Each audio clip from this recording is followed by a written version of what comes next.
Hey folks, Poverty Point Customs here. Well, this is my Benchmark 3800 PSI pressure washer. So I've put roughly 5 hours on it, so it's time to change the break-in oil in the engine as well as the pump.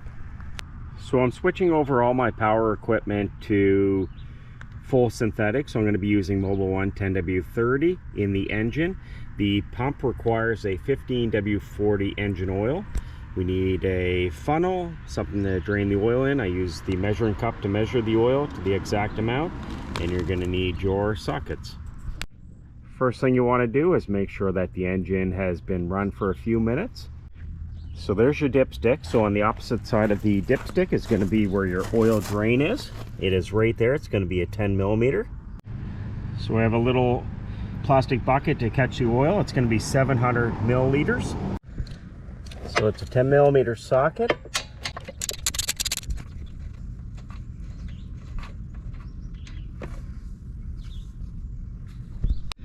And you can take your dipstick out to let it drain quicker.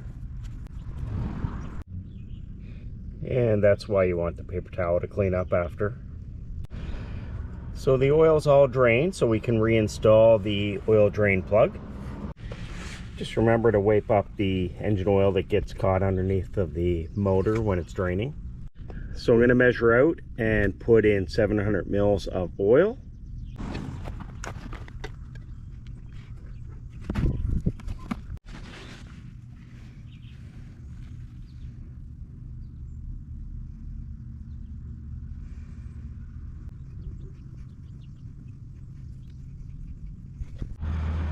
So we're going to check the oil now. So take your dipstick, you're going to insert it into the hole. Do not screw it in.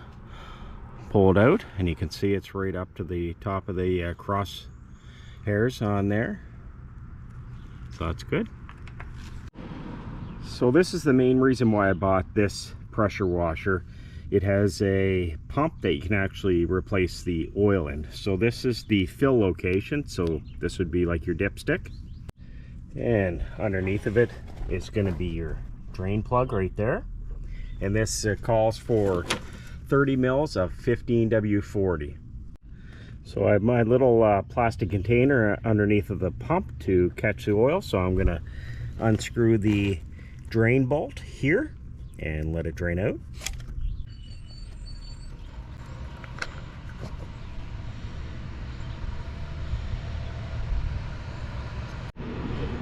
And take out the dipstick. It allows it to drain out quicker. And once it's done draining, you can reinstall the plug. So this calls for 300 mils of 15W40.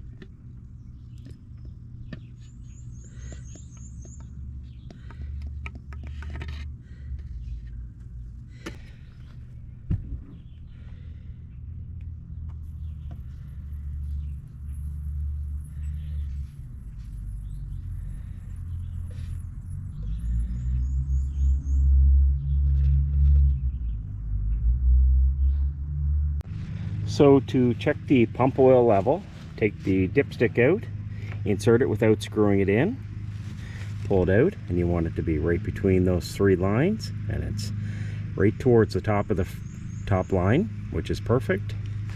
Reinstall that. This model too has a nice little sight window, so you can quickly check the oil level. You want it roughly in the middle or a little bit towards the top, as you can see right there, and that's completely full, right to the proper amount.